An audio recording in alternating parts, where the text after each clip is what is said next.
আলহামদুলিল্লাহ, আলহামদুলিল্লাহ, আলহামদুলিল্লাহ। ৭০ টি কাপকেকের অর্ডার। আর ওভেন ছাড়া আমি কিভাবে ৭০ টি কাপকেক তৈরি করেছি, এতগুলো কাপকেক একা তৈরি করার জন্য আমি কি প্রস্তুতি নিয়েছি এবং আমার কি অসুবিধা সুবিধা হয়েছে যেহেতু আমি এগুলো ওভেনে করিনি, চুলায় করেছি। সবকিছু বিস্তারিত থাকছে আজকের ভিডিওতে। তাই না টেনে পুরো ভিডিওটি দেখার অনুরোধ রইল। অনেক টিপস অ্যান্ড ট্রিক্সও পেয়ে যাবেন এই ভিডিওতে। আসসালামু আলাইকুম। আতিফা শমসের নতুন একটি ব্লগে এবং একটি ডিফারেন্ট ব্লগ যেটা হচ্ছে কেক নিয়ে। এই প্রথম আমি একটা ব্লগ তৈরি করেছি আমার বিজনেস এবং আমার কেক নিয়ে। সো সেটাতে আপনাদের সবাইকে স্বাগতম। যেসব আপুরা কেক সেল করেন তাদের প্রত্যেকেরই কিছু না কিছু গল্প থাকে, কেক ডেলিভারি দেওয়ার কিংবা কেক সেল করার, কেক তৈরি করার।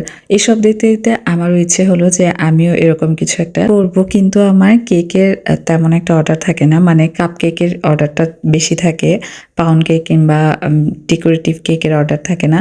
তো ভাবলাম আজকে আমি আমার কাপ কেকের গল্পটাই বলি, কিংবা কাপ কেক কীভাবে তৈরি করেছি, এতগুলো কাপ কেক, সেই জিনিসটাই আমি আজকে আপনাদের সাথে শেয়ার করব। আমি 2 ধাপে ব্যাটারগুলো তৈরি করেছি। প্রথম ধাপে আমি 4টা ডিমের সাদা অংশটা ফোম করে নিয়েছি, তার মধ্যে চিনি দিয়েছি, আর কুসুমটার মধ্যে কিছুটা চিনি দিয়ে সেটাকেও ফোম করে নিয়েছি। যেহেতু আমি এখনো বাইরের কোনো ইমালশন কিংবা ফ্লেভার দিই না, সেজন্য আমি যেটা কাজ করি সেটা হচ্ছে মালটার জিস্ট এবং মালটার রসটা ব্যবহার করি। সেই সাথে কাপকেক এবং পাউন্ড কেককে একটু সফট ফ্লাফি করতে আপনি বাটার মিল্কটা যদি ইউজ করেন সেটা কিন্তু খুব ভালো হয়।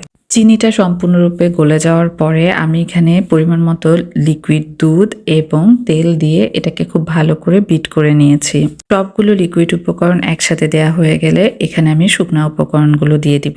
যদিও ভিডিও করার জন্য আমার একসাথে অনেকগুলো শুকনা উপকরণ পড়ে গিয়েছে, বাট এই শুকনা উপকরণগুলো যদি আপনি আস্তে আস্তে অল্প অল্প করে দেওয়ার পরে হুইস্কার দিয়ে আস্তে আস্তে মিক্স করতে পারেন, তাহলে আপনার কোনো বাবল ক্রিয়েট হবে না এবং কেকটা খুব সুন্দর হবে। এর মাঝখানে কোনো দলা পাকিয়ে যাবে না।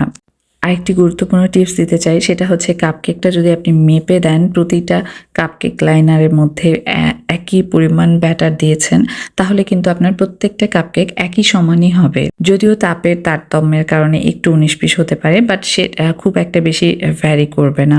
চুলায় কাপকেক তৈরি করতে গেলে সেটাতে কিন্তু আপনার প্রফিট অনেক অনেক কম আসবে, কারণ চুলায় একবারে এতগুলো কাপকেক দেওয়া সম্ভব নয়। আমি যেমন এক ব্যাচ দিয়েছি আর আরেকটা তৈরি করে রেখেছি। চুলায় কাপকেক তৈরি করতে যে পরিমাণ খরচ হয় এবং হ্যাসলিং হয়, খুব অল্প পরিমাণ কাপকেক একবারে তৈরি করা যায়। ওভেনে কিন্তু আপনার খরচটা অনেকটাই কমে আসবে, সেক্ষেত্রে প্রফিটটা একটু বেড়ে যাবে। একই সাথে ওভেনে যেহেতু উপর এবং নিচ দুদিক থেকে তাপ লাগে, তো উপরেও সুন্দর একটা কালার চলে আসবে এবং উপরটাও খুব সুন্দর মসৃণ হবে।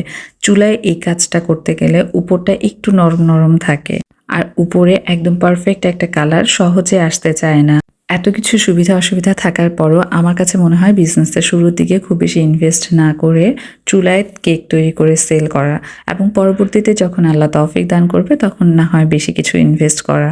কারণ ইনভেস্ট করাটাই শুধু মূল উদ্দেশ্য নয়, আমাদের কিন্তু আর্নিং করাটাও মূল উদ্দেশ্য। আমার এই ভিডিও থেকে যদি আপনারা কোনো উপকার পেয়ে থাকেন তাহলে অবশ্যই শেয়ার করবেন। ধন্যবাদ।